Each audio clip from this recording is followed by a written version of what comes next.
Okay then, awesome.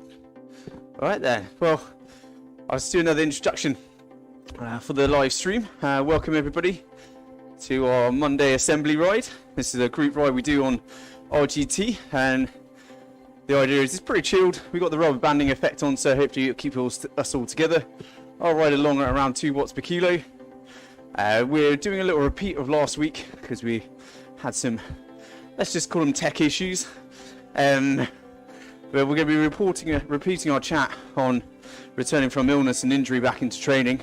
I'm going to rattle through the illness stuff because we covered a lot of that last week, but I'll cover it nonetheless, those guys that weren't here last week. And then I'm going to be talking a little bit about overtraining, why that's serious, and also injury, coming back from injury. But here we go then, 3, 2, 1, off we go then. Welcome guys, hope everyone's all alright. You had a nice weekend. So just a quick reminder guys, if you want to ask questions at any point, please do feel free to get involved. I'm always here to answer any questions, whether it's related to tonight's topic or not. Always very happy to chat. The main avenues of asking any questions, we have got the live Zoom coaching feed. We've got the RGT chat, and then eventually we will have social media kind of coming up on the screen as well, so people can ask questions if they're just watching the live stream. We just need to do a couple more things before we're able to do that. That's on the way. So yeah, tonight's course we're doing Dirty Reaver. So in these sessions we do a mix of real world courses and magic roads. So hopefully we're all happy riding as a group on this one. It's pretty undulating, but it's a pretty cool course. Actually, incidentally, a couple of mates and I are looking to do Dirty Reaver probably late spring, I think. Not the actual race, but the course. I can't justify signing up to another event. We're just going to take our bikes and go ride the course. So yeah, really looking forward to that. And it's actually riding it on RGT that kind of prompts that little adventure. So that's exciting. I've just realised I haven't really introduced myself. So for anyone that is new to these sessions, my name is Rich. I'm the founder and head coach at Riak Fitness. We're ostensibly a cycling and triathlon coaching outfit. We do all kinds of stuff really, but bespoke training plans is kind of our main thing. But we've got also some on-demand training plans, on-demand workouts, and that's kind of like our newest project, is all the on-demand content. So head to our website, check all that out. And in particular, we have a space opening up on our squad members, on our squad athlete roster in a couple of months' time. So if anyone is looking for some ongoing supervised coaching and wants to become part of the Riak squad, then please have a look at our website, get in touch. Otherwise, guys, that's the end of my plugging. Let's get back to the job in hand. So I'm going to try and stay up to the front of the group this evening. I haven't been able to squeeze in my own training sessions today, so you need a bit of a sweat. So tonight's topic, we're going to be talking about returning from illness and injury. As I said, we did try and cover this last week until the old tech issues reared their head. So I'm going to rattle through the illness stuff and then cover the overtraining and injury stuff in a little more depth than I was planning on doing originally anyway. Basically, I did the hard work of writing the notes of this session, so I want to use them. Okay, so apologies if there's a bit of repetition for anybody, but let's get started into that chat. Hopefully everyone's relaxing into the ride, finding a nice easy tempo. These sessions really, you can use them how you want. If you want to smash it, get to the front of the group and drive it on, or you just want to sit in zone 2, just cruising, absolutely fine. A lot of people also use these sessions as active recovery, and then they can kind of just take on a little bit more information. They're not busting a gut. So illness. I think the main thing when it comes to illness is really trying to mitigate your time loss. Okay, mitigate the amount of time that you're out, and that's a hard thing to do because the ego gets involved. You just want to get back training, you just want to do what you enjoy, but really you have to make some hard decisions. I'm just going to give you a couple of tips to try and help you with those hard decisions. But there is a big element of discipline, and even I don't get it right. I'm pretty well versed in this now, but you still have to use other people to kind of keep the decision objective. And my lovely girlfriend is always a very good sounding board for me, so always a good shout to find someone who's not gonna how do I put this? Not going to tell you just what you want to hear. They're going to tell you. Sorry, I make it sound like a monster. No, very lovely. Anyway, so the way we put it to our athletes, I believe we've got one of them this evening. Actually, who's probably heard this all about a million times. Probably even heard a bit last week as well. I won't tell you who he is because I'm hoping you'll come up with some good questions. So yes, the way we kind of approach the topic with our athletes is we remind them that they're highly motivated individuals. That's why they're doing sessions like this. That's why they've engaged the services of a coach. That's why they train so much. They do not lack motivation. And so really when it comes down to making a decision about whether they're well enough to train or they're recovered enough from illness to train, their default setting that we encourage them to have is, if they're umming and ahhing about it, they're not yet right. Okay? And that generally serves people pretty well. If you, so for instance, at the weekend on a Saturday, I'm still coming back from illness myself, and at Saturday, I had a run schedule, but I could just tell my chest was still quite tight. I've got asthma, and so I inevitably always get chest issues whenever I have illness. It just felt a little bit too tight, and then so I decided not to train, and lo and behold, the next day it was absolutely fine, and I was ready to go. I had a reasonably nice session, and so yeah, I would suggest for the majority of you guys that are on tonight's session, probably the same applies to you guys. You've chosen to give up your Monday evening to go ride around a virtual course and listen to some chopper sermonize at you. So yeah, I would suggest you're pretty highly motivated individuals, and it'd be quite a good default setting for yourselves as well.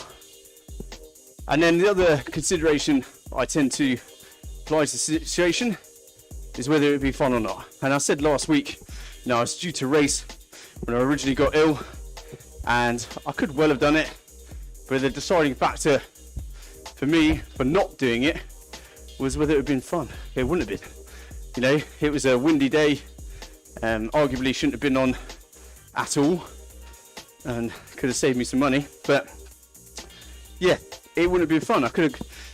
It's not as if it was like a beautiful day and I could have just gone and cruise around, soaked in the sun, enjoyed racing with friends or whatever. So for me, that's another consideration. Default setting is whether if you're umming and ahhing, you're probably not quite ready. And the other thing is, if you're still you're in that kind of limbo, is it going to be fun? If not, what's the point? Are you going to get something positive out of the session? Fun maybe not the right word to use. Are you going to have a high quality session and get something out of the workout? And really, I think that is perhaps what the crux of the point, because ultimately what we're trying to do with our training, guys, is piece together high quality training, okay, and do that consistently. Doesn't mean doing every single session, okay, that's a topic for another time, but what it does mean is making sure that you're hitting kind of your key sessions each week, the ones that are going to help you progress, and doing them well. And so if you're not able to do that because you're still ill and the old ego is refusing to kind of allow you a day off, then it's not going to be high quality, guys, and ultimately it's going to be a bit of a waste of energy, a bit of a waste of time. Okay, so that's just a quick little run through of a couple of tips that you can use when you're coming back from training and deciding, coming back from illness and when you're deciding whether to get back into training or not. And just remember, high intensity training has a significant impact on your immune system. It's one of the reasons why my personal view is that HIIT training, as in like HIIT strength training, you know, circuit classes, etc., are really not appropriate for endurance athletes because they take so much out of you, and they, particularly if you're doing them regularly, alongside your high intensity cardio training, your immune system is going to be taking a hammering. Okay, it doesn't mean your strength sessions should be easy, but it does mean that they should be considered and, you know, appropriate and balanced with the rest of your plan. Okay, that chat on high intensity circuit classes, etc., is one for another time. Or if anyone wants to ask a question about it, I'm very happy to go on a rant. But just in terms of the practical assistance, again, when you're coming back into training, just remember, having a week off because of illness isn't really going to affect your fitness. Okay, that can be one of the anxieties and one of the reasons that people tend to rush back into training, so they think they're losing fitness. Realistically, you're not going to lose that much, so I wouldn't worry about it. And if you come back into training and you're feeling sluggish and you're struggling, that's pretty normal. It's not necessarily because you lost fitness, it's probably because you're just still kind of dealing with the benefits. You're probably not, you know, you might be fine to train, you might be feeling relatively good within yourself, but there's still going to be a lag after getting over illness where you still got, your body's still dealing with the trauma of it. You know, you might have inflammation in your respiratory system, you know, just dealing with a lot of phlegm, etc. I was trying to think of a nicer word, but there's no nice word for phlegm, is there really? You know, you might be just dealing with that stuff after illness, and it just takes your ability, your performance down 1% or 2%, and that's going to probably take another week or so until you really get over that. So don't stress. You know, when you get back in training, build into it slowly, be kind to yourself, listen to your body, make sure that you're not kind of testing the boundaries of your capacity, because it's really not worth it, and you won't have really lost fitness. I'll be willing to guarantee, actually no, I don't guarantee anything, not unless I'm paid. I would be willing to suggest that sort of the week after that, you'd probably be back hitting your sort of numbers you'd be used to.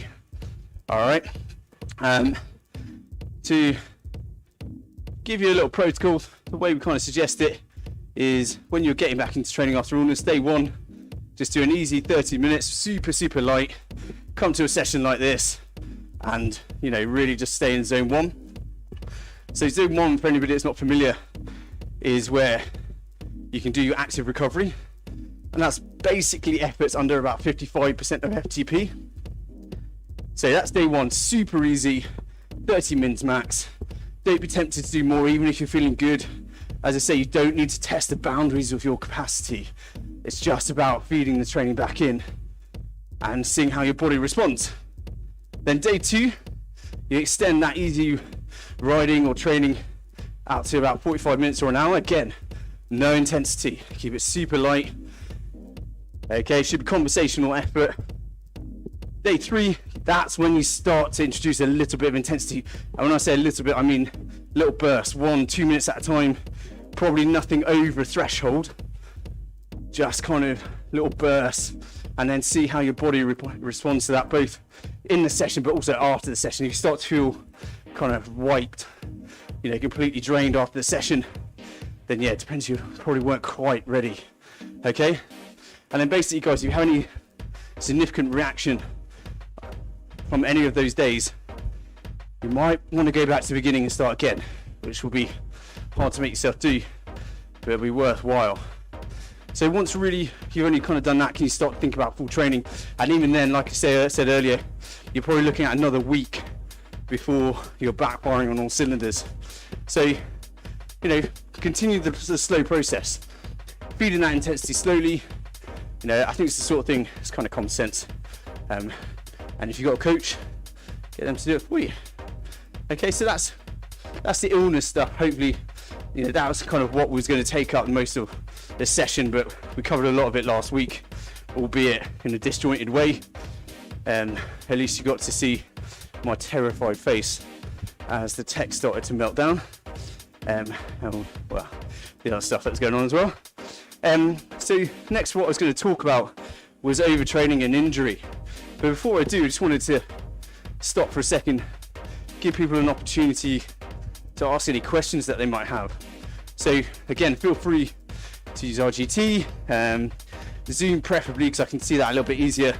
I have actually got the live stream up on my phone, so I might be able to see any comments coming through. Let's test that. So do feel free, if you've got any questions about returning to training after illness, do feel free to hit me. I'll just pause for a second and take a little swig.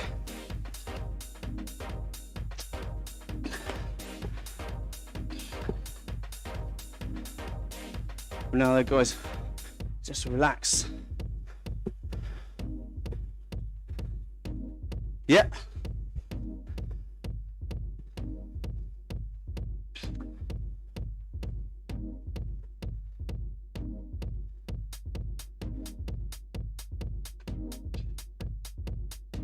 Yeah, it's a good question. So Mike, the question Mike just asked for the benefit of the live stream was that zone 2, when you're coming back into training, are you using heart rate or power to determine that? So really, I would start with power, generally speaking, for most things, because power is a real-time metric. As we discussed in previous sessions, heart rate, there's a lot of different variables. However, this is a great example from Mike where your heart rate does take more prominence in your training, because if you are coming back from illness and you're doing easier steady state training with maybe a few bit of intensity sections thrown in, that zone 2 work, you've got an opportunity to see kind of have a really good gauge of where your heart rate is in comparison to your power. So if your heart rate is either significantly elevated or depressed, it can be either, by the way, guys, if you're under the weather or overtrained, your heart rate can be significantly lower than you expect it would be. So yeah, this is a good example where your heart rate can be particularly useful. So seeing how your heart rate sits with your power is kind of going to give you a little bit of real-time feedback. Well, not less, slightly less than real time. There's a lag on your heart rate, so you do use that. And if you're riding at a steady state effort like this, and your power is where it should be, but your heart rate is significantly elevated, then that's your cue to take your foot off the gas a little bit. Yeah, it comes back to what I was saying earlier about listening to your body. Don't push your boundaries.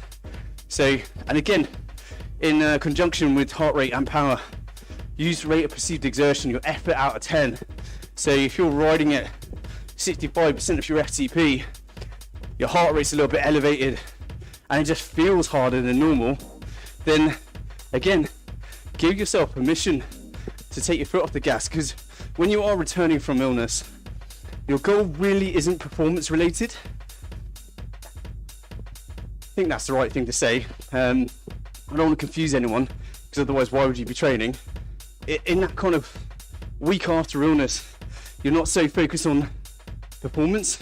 It's more about putting the blocks back in place so that you can focus on performance. Okay, so that's what I mean about being a bit kind to yourself. I think a lot of this is instinctive, but that often gets overridden by ego, and that's what we're kind of battling against, I guess. So hopefully that answers your question, Mike. That's all right. I do like to waffle. And sometimes I forget the actual question that's been asked. There you go. So I'll just pause a second again in case anyone's got any other questions about returning from illness. To keep myself hydrated. I also need to move up in the group a little bit.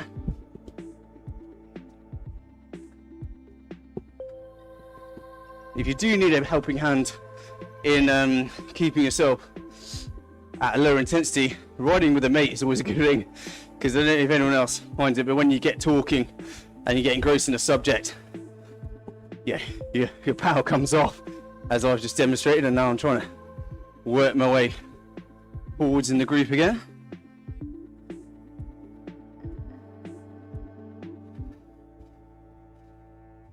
Oh, we've got a bit of a fracture in this group. Come on guys, let's bring it back together.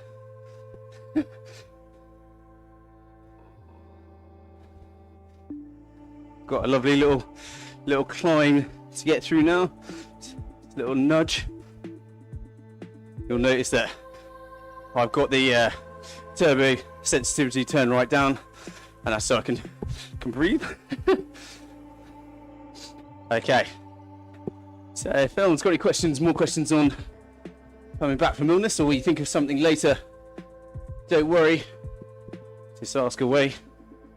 But the next topic I was just going to quickly cover is overtraining. So overtraining is actually a topic we should and probably will cover in a session in itself. So overtraining really is an illness, okay guys? So what we're talking about here is essentially where you've taken out more than you put in terms of energy for too long. Okay, there's a variety of factors that can lead to overtraining. It's not simply just doing too much exercise. It might be exercising at a reasonable volume, but you haven't matched that with your calories, with your input, with your fuel. Okay, and do that for too long, and your body at some point will just say, no thanks, had enough. So the symptoms of overtraining can be all kinds of things. It can be lethargy, lack of energy, or consistent lack of energy, just constantly feeling tired, poor sleep quality, because generally with overtraining, it tends to kind of coincide, in my experience anyway, coincide with quite high stress levels. Can affect your sleep quality, and probably quite importantly guys, overtraining coupled with a calorie deficit or energy deficit can have quite serious consequences, particularly for female athletes. Okay, we're starting to get into the territory of red S and energy deficits in athletes, but I won't go into that again, another topic for another time. But basically guys, the serious consequences I'm talking about is it can affect your reproductive cycle, and particularly in the last year or so, you would have heard about female athletes losing their menstrual cycle. It's not a new thing, but it seems to be talked about much more freely among pro female athletes, about losing their menstrual cycle at times and things like that. And it's not cool guys. It's not something we want to fall into. But anyway, just coming back to overtraining, really what we're talking about is kind of your endocrine system, your hormonal systems getting out of whack. And that's why it can affect your sleep, because your sleep is dictated by the rise and fall of certain hormones, the quality of your sleep that is. Okay, and so overtraining, I think the kind of succinct point I'm trying to make is it's something we want to avoid. And once we get into that position, coming back from it, recovering and coming back from it can take months. I remember I was in my mid-20s, something, maybe 25. I won't tell you how old I am now. I had a really bad bout of overtraining. I was a young lawyer working insane hours and trying to do everything. I was training for an Ironman, I think. Can't remember, but yeah, had it really bad, and it took me months. I had at least a month of training, but it took me months really until I was kind of anything back to my normal self. And so it's something you really want to avoid if you can. But when you do come back from it, if you do experience it and have to come back from it, you have to take it seriously. It's honestly like an illness. You only have a finite amount of energy, guys. All stress factors, work, family, social life, training, they all leach from the same pot of energy.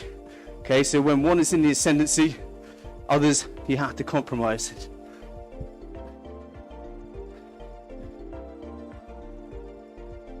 Sorry guys. Just trying to see that comment on RGT. It's tiny on my screen. Yes, overtraining, guys. Your stress factors all leach from the same pot of energy, but one's in the ascendancy, the others have to compromise, and that means at times you're going to have to compromise on your training. All right, so make sure you take that seriously. Be realistic with your time availability at times of stress or high workload or whatever, and accept that the training might need to kind of be knocked on the head for a little bit. You might have the time, but you might not have the energy.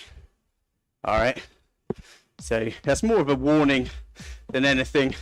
Not so much practical help there, I'm afraid. Just kind of the serious nature of overtraining, chronic overtraining and chronic fatigue, etc. Just give me 2 secs, guys. Just gonna try and see this RGT question. Last week my RGT remote wasn't really working very well, so I'll try and get it working, see what happens. Otherwise, guys, it's another opportunity. If you've got any questions about overtraining, haven't really covered it in much depth because it's, as I said earlier, it's a topic that can be the subject of a session in itself. Yeah, it's not working again.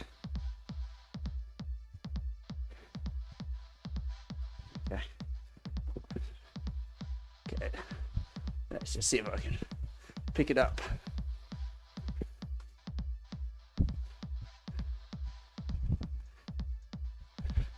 Okay, how does it work? I'm not quite sure what that's in reference to. Apologies. If that person wants to repeat their question and perhaps go into a bit more detail about what they're asking, I'm very happy to answer it. That's on the RGT feed. Anywho, right, so where are we? So let's go back onto our RGT. So about 25k's left of the course. We're doing 2 laps of Dirty Reaver this evening, everybody. Hopefully everyone's enjoying themselves and getting what they need to out of the session. Let's try and move up a little bit again.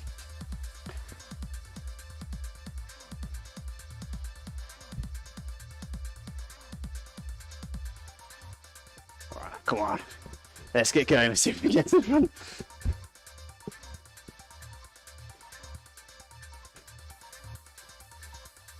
I'm allowing myself to do this. I wasn't able to train earlier, so why not?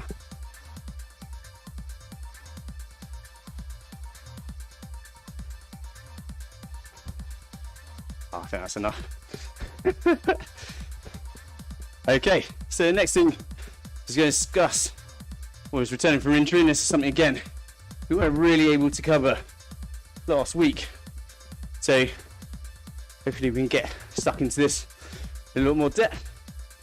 Just an FYI, guys, so the live coaching feed will last an hour, so I'll dive off at past, but if I've slightly overestimated the distance for today's ride and you want to stay on, please feel free to do so.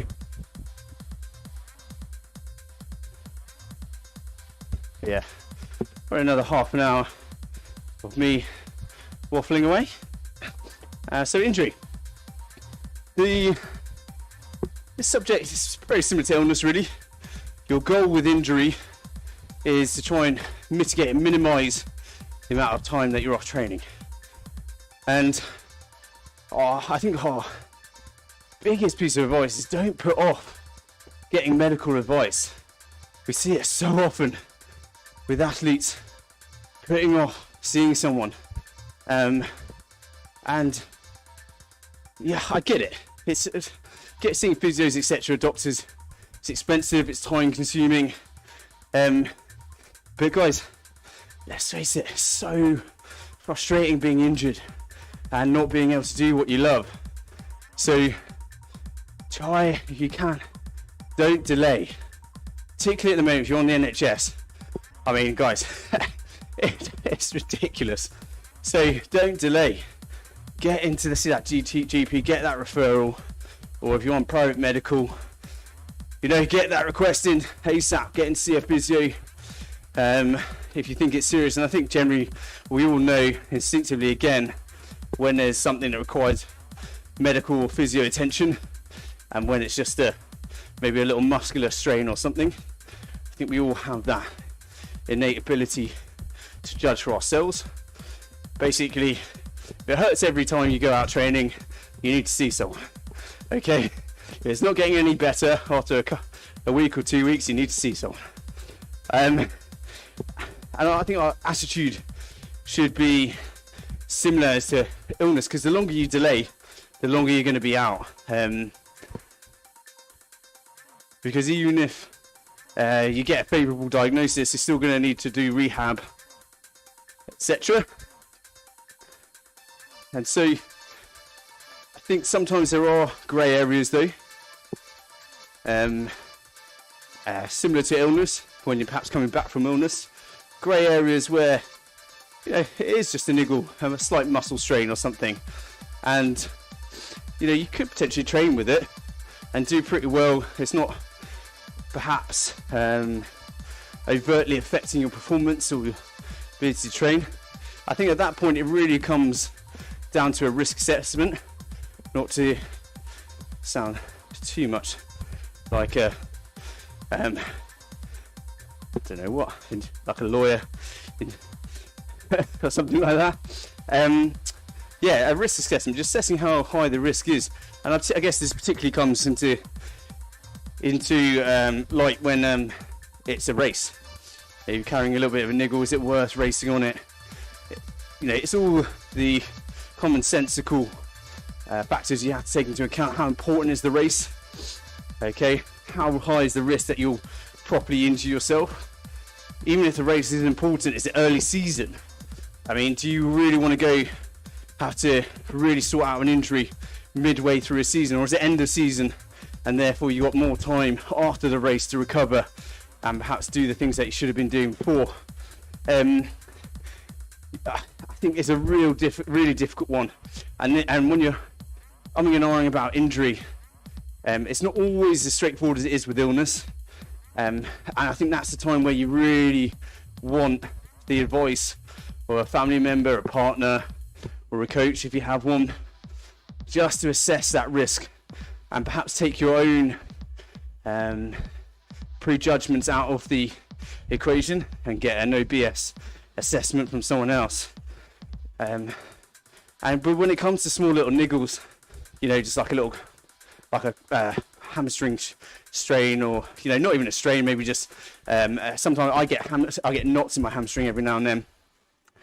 I think one of the questions to ask yourself is, if you delay training for a day or two, would it be sorted, or are you forcing yourself to train when it could be quickly nipped in the bud, and then no training, and training not affected thereafter? Always quite a difficult question to answer, but really important that you ask yourself that question. I've had it a couple of times recently where, like I described, had a knot in my hamstring. it wasn't torn or anything, but I could just feel the knot, and I could just sense. I had I think the example I'm thinking of, I had a speed session, a run session, and I could just feel it just on the edge. And I thought, oh, there's a real, particularly doing a speed session, there's a real risk that it's just going to go ping. And in that occasion, I made a sensible decision and didn't train, got the roller on it, had a good old stretch, and then in a matter of a day or two, it completely released. And yeah, one of the examples of when I did actually make the right decision. So I've got to admit, even I don't, being an experienced triathlete, cyclist, coach, I don't always get it right. But really, when it comes down to injury, guys, you don't really want to get in that situation full stop. And the easiest way of doing that is through prevention. Prevention, as they say, is the best cure. And what I'm talking about here is your stretching and your strength training. So stretching, guys, after every session. It's a night session, doesn't matter what it is. If you're struggling for time availability, factor that into your training. So scale down your workout so that you have time, you have the 10 minutes afterwards to get your stretches in. If you need a routine, head to our website, head to the Riak online page in the training sources area. We've got a couple of stretching videos, particularly for after turbo sessions. And yeah, get those stretches in every session, okay? Because yeah, prevention is the best cure. And it's one of those things that's easy to skip. There's all kinds of arguments about the recovery benefits of stretching, etc., etc. But as far as I'm aware, there's few arguments over the injury prevention benefits of stretching. It's important. Also important for maintaining your mobility, making sure your joints can move through the correct range of movement, and also tension building up in your muscles because you haven't stretched can affect you in ways you might not necessarily think. So, you know, I think muscular imbalances are easy to understand. You got one quad bigger and stronger than the other, but you also get tension imbalances as well. Okay, so you've got a particular area of tension. Maybe let's use your hip flexor as an example. You know, it can lead to kind of bad form when you're running. You know, you can be a bit hunched over. It leads to bad form in the gym, and so that could easily be sorted out if you stretch after your previous session. And it will help with your motivation as well, guys, because if you're not stiff and sore and achy from the previous session, you're more likely to do the next one. So I really recommend getting those stretches in after a workout. As I say, if you need help with that, we've got a few routines on our website and our social media as well. And then the other side of things is that strength training. So I talked about muscular imbalances. Okay, so my personal opinion is doing bilateral, so two-legged exercises, generally speaking, isn't that helpful. So squats in particular, I see endless videos on social media about, you know, let's be polite, Rich, come on. Okay, I see endless videos on social media, people suggesting squats, heavy barbell squats, things like that for cyclists. Firstly, I think it's totally inappropriate. Firstly, cyclists and triathletes, myself included, we're weak as hell. And we generally have kind of a poor knowledge of strength training and relatively inexperienced with strength training, because basically, guys, if you liked it that much, you'd be gym bunnies probably, you know? We do meal prepping and all that nonsense. Instead, you're a cyclist. That's what you enjoy. And so I wouldn't necessarily expect you to have a particularly high level of knowledge. But guys, yeah, bilateral squats, things like that, not great for you. Not great for your goals. Really, you want to do unilateral exercises, split squats, lunges, things like that are going to put emphasis on one side whilst the other is there for balance or what have you. Because because they're going to help mitigate those muscular imbalances and probably help you identify them in the first place. So split squats, as my athletes on tonight's session will tell you, they're my favourite because they are the best.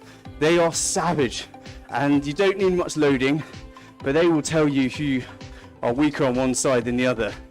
And the reason we want muscular balance is because if we flip it around and you have an imbalance, that can lead to all kinds of issues. Okay, and cycling, as I described previously, is the serial killer of posture, because you're putting an asymmetrical human on a symmetrical machine, and the machine is always going to win that battle, which means your body has to adapt, and it will do, and it's fantastic at adapting, but it doesn't always adapt in ways that will then assist you in other areas of life. And so strength training is super important for trying to mitigate that issue, try and improve your muscular balance, but also, no worries Dino, thanks for joining mate, sorry, sort of chat. Also for improving your mobility.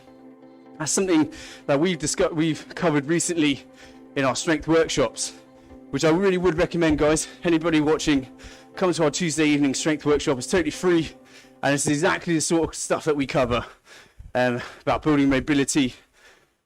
Okay, at the moment we're actually going through a series where we're going through all the key movements, like squats and lunges. This week we're doing back exercises, talking you through the key back exercises so that you can perform any derivative thereof. Yeah, guys, you can actually improve your mobility if you're doing strength exercises properly. So, yet another benefit. And I know I'm perhaps batting my head against the wall when it comes to cyclists doing strength training, but you will see us kind of pushing it to every athlete that we deal with, really. Okay, so that's our top recommendation. Get stretching after every session. Get doing your strength training. Otherwise, you might just find that it, yeah, you pay the price for it, really. What else have I got to say after my little rant? Oh, I've got a little point that I'll say just from our own athletes.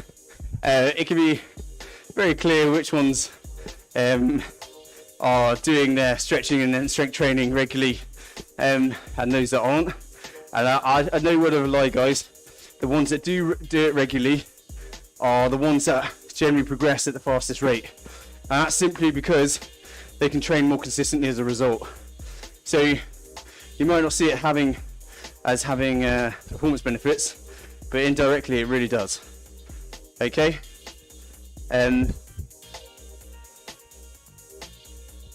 Final thing on injury is when you are coming back,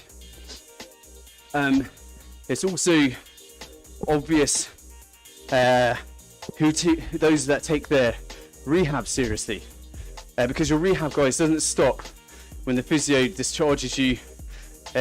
Generally speaking, you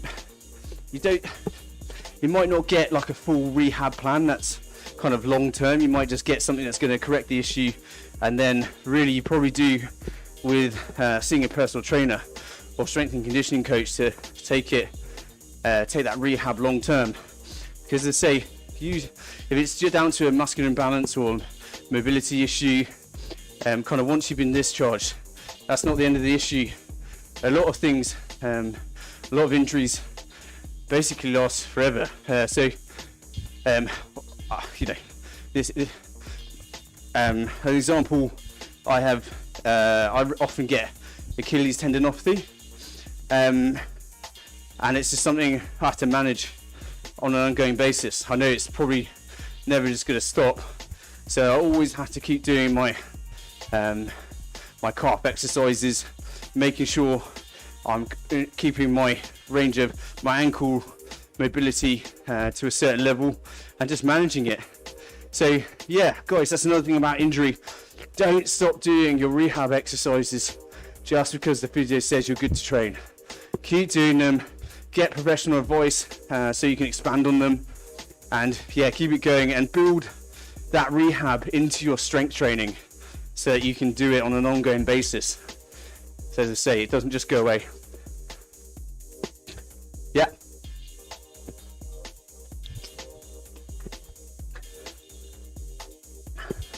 Okay, thanks very much.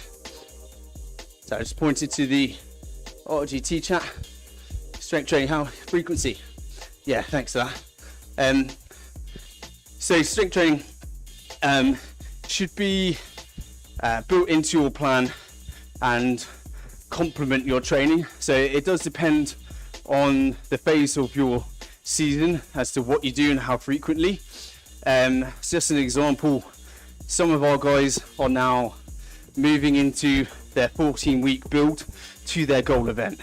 So they might have an early season race in June or end of May, and so they're really ramping up their cardio. And in that instance, they'll shift down into one session a week to maintain the gains that they've already got. But that's on the basis that they, over the course of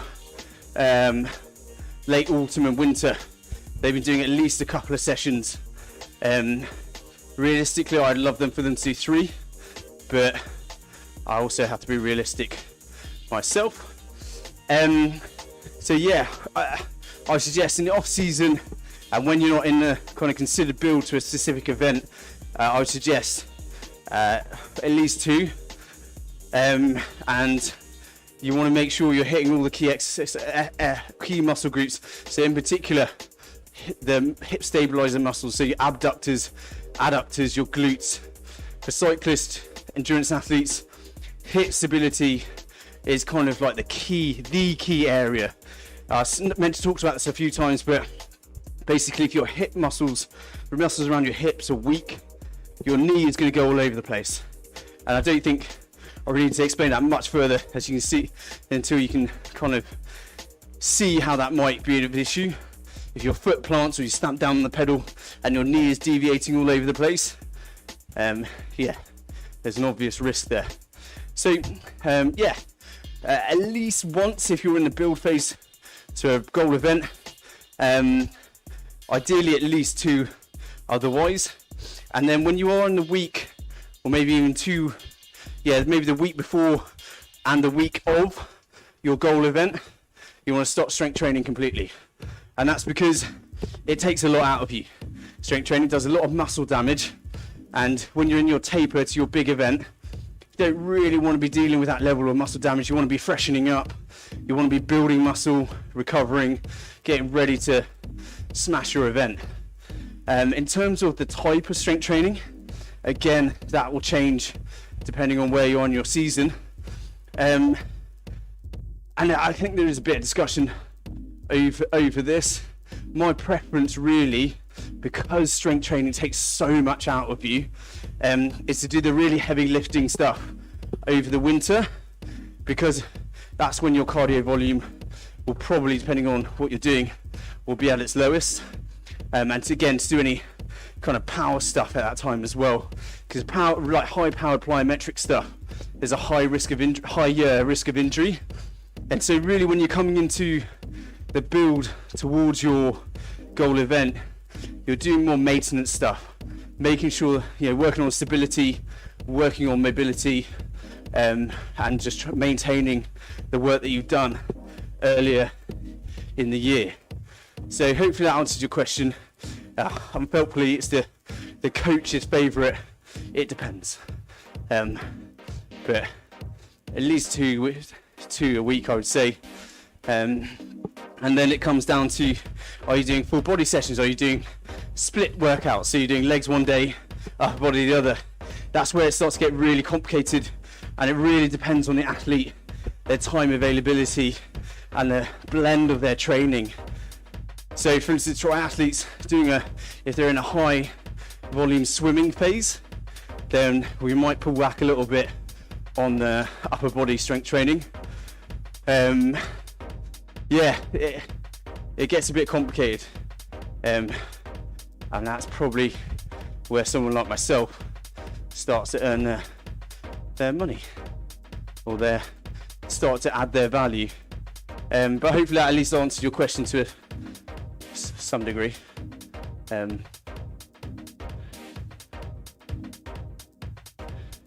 Yeah, so my final point there on the injuries front was even when you're discharged from the physio, don't give up on the rehab.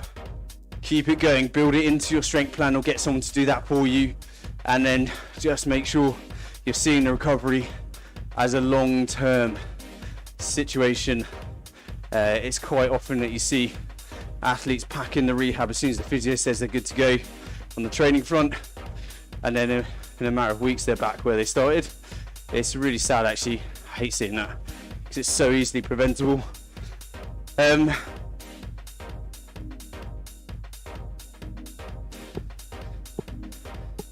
Yeah, and I guess the final thing, kind of branching off of that, is when you're doing a rehab, the reason I say you want to make it part of a considered strength program is because when you are excuse me, recovering from injury, you might find that you develop all kinds of imbalances, and then that can lead to injury elsewhere.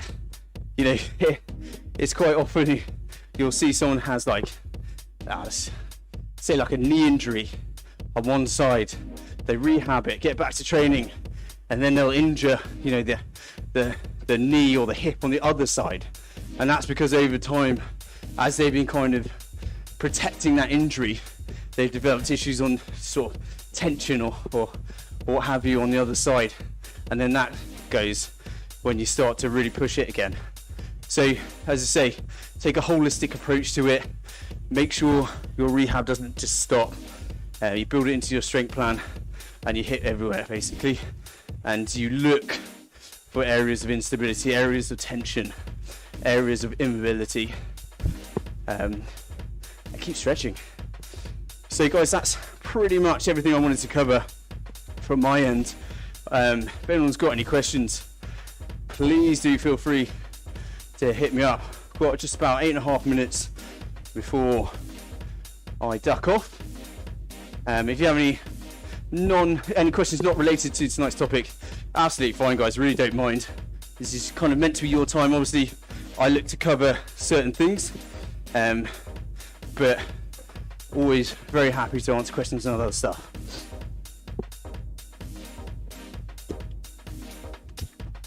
Okay, I've still got about 15k left on the route. Yeah, misjudged this one a little bit. I do try and go for about 30k. Usually that's just over an hour, so there's little risk of kind of not having enough riding. But guys, if you want to stay on, finish the course, absolutely crack on.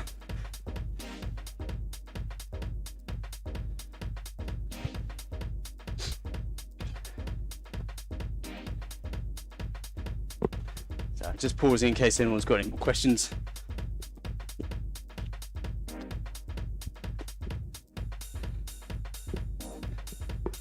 Yeah, of course, mate. Yeah. Yeah.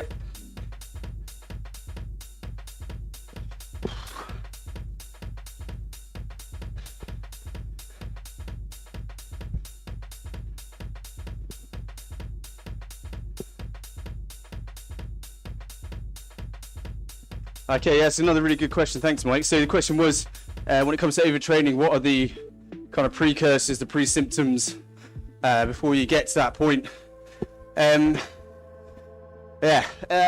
Generally speaking, I think forgetting what it feels like to be fresh. So really, your training plan, your structure of your training should have recovery at its heart. And so you, in our opinion, you should be constantly chipping away at that fatigue. And if you get to a point where you just sort of think, oh, I can't remember the last time I felt good in a session, yeah, that's usually a very good sign that you're at least on the way, or if not already there, because there's various degrees of overtraining. So yeah, if you forget what it feels like to feel fresh, one of the easiest ways of tracking that, guys, is if you use a training platform such as training peaks to manage your training. Leave little comments on your sessions, guys.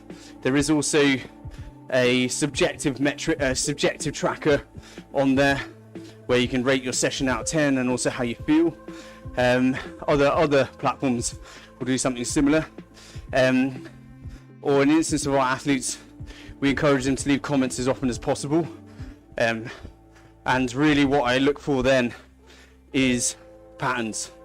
So if they're going sort of 3 or 4 days of training and each of those sessions their subjective feedback is poor, then that's usually a kind of trigger for me to have a conversation with the athlete. And it's not always down to overtraining, it can be all kinds of stuff, really lack of sleep, other stuff, But I think for me, the biggest thing is the realization that you can't actually remember what it feels like to be fresh, and you can't remember, particularly in your high intensity sessions. I think if you're trying to hit those threshold intervals, but every time you do it you're feeling subpar, you're probably in need of some recovery, really.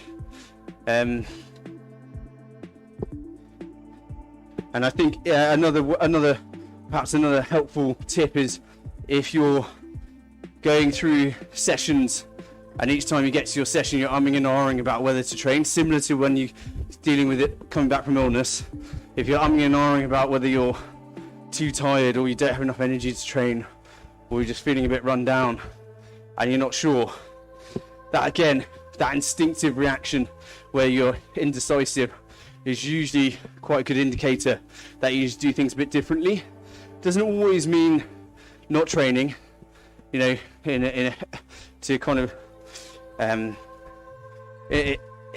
in contrast to coming back from illness. It doesn't always mean not training. It might mean changing your session, scaling it down. It might mean shortening it. It might be stripping the intensity out, which is usually our advice.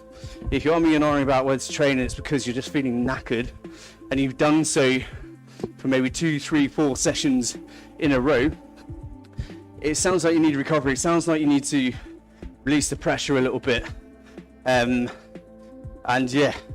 Stripping the intensity is usually a good way of alleviating some of that pressure and shortening your workouts and doing something that you feel like doing. I think that can be quite helpful sometimes. So as an example, a few weeks back I had a week where high stress work and I was just knackered all the time. I was doing a lot of sessions like this, and I've been doing a lot of work on my short duration power, so 1-2 minute really hard efforts, and what I did, and this is the benefit of being a coach, you can do this sort of stuff, but I saw the workout that was very much speed endurance focused, so lots of repetitions. Instead, what I did was I thought, right, well, I don't have the juice to do all those efforts, but I might have the juice to do maybe 2 or 3 really high quality ones, and rather than go for a speed endurance session, go for some high activation, some sort of look for peak powers sort of type of session. And so that's what I did. Cut out well over half the intervals, just did a few and made sure they were high quality, and as a result I wasn't dreading the session. I was actually quite looking forward to it, seeing whether I can get some decent data. But that's an example, something you can do when you're in that situation. Just change your session up. You don't have to be a slave to your plan. If you've got a coach, you can, I think as long as you're leaving feedback, you're telling them what you're doing and your mindset and your logic, I think it'd be very rare for them to have a go at you. I don't really have a go at my athletes at full stop generally, because there's usually a very good reason for it. It's rare that athletes are just lazy or that they just they're just non-compliant for no reason. It's usually because they've got something else going on. So hopefully that helps a little bit. I guess it all comes down to that really annoying phrase that I use far too often about listening to your body, and hopefully we're giving you a couple of little pointers as to what that actually means. because I think it can be a bit of an unhelpful phrase, and I know I probably apply it in too many scenarios. But in this case, whether you've got that indecision about training is usually a very good indicator that you're in a subpar state and you need to reconsider what you're doing. So hopefully that answers the question. Again, with the requisite amount of waffle.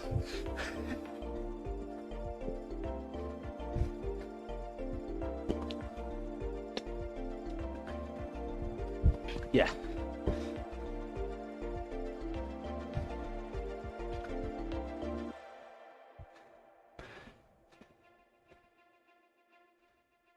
Yeah. Yeah, absolutely. Yeah, so Mike was just saying that noting down your feedback after the session is a useful tool, and it is. It's really good for spotting patterns. And yeah, you see a few days in a row where you said you felt rough or tired, you know, it can take the subjectivity out of it, even though it's a subjective metric. Seeing that in 3 or 4 days in a row, suddenly that changes into more of an objective pattern. So yeah, nice one, Mike. Thanks for that question. That's a really good one. Okay, so I've come up to the hour mark, but if anyone's got any last questions, very happy to answer them. Otherwise, I'll just give it a couple of minutes and then I'll duck off, and if anyone wants to continue riding, you're very welcome to do so.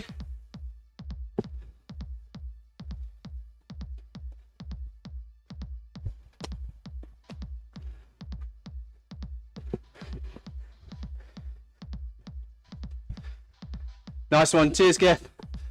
Thanks, guys.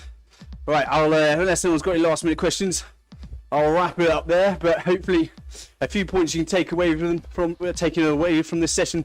Primary ones being, if it comes to illness and you're umming and ahhing about whether you're ready to train again after being ill, generally speaking, that suggests that you're not quite ready, and at least should be a prompt for reconsidering your training or what you're going to be doing. Injury, let's try and minimize the amount of time that you're out by making good, sensible decisions. Don't put off getting physio or medical advice. Use other people as a sounding board.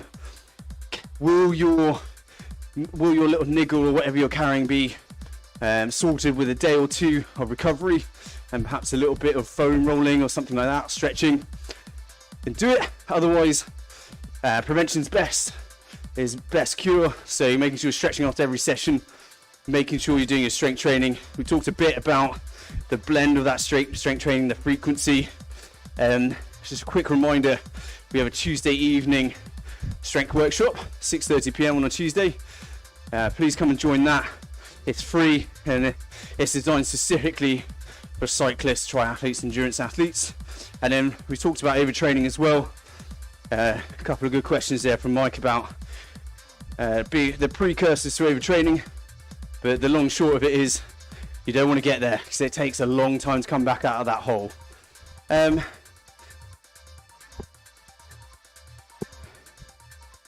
I think that's pretty much it, guys. So I will drop off there.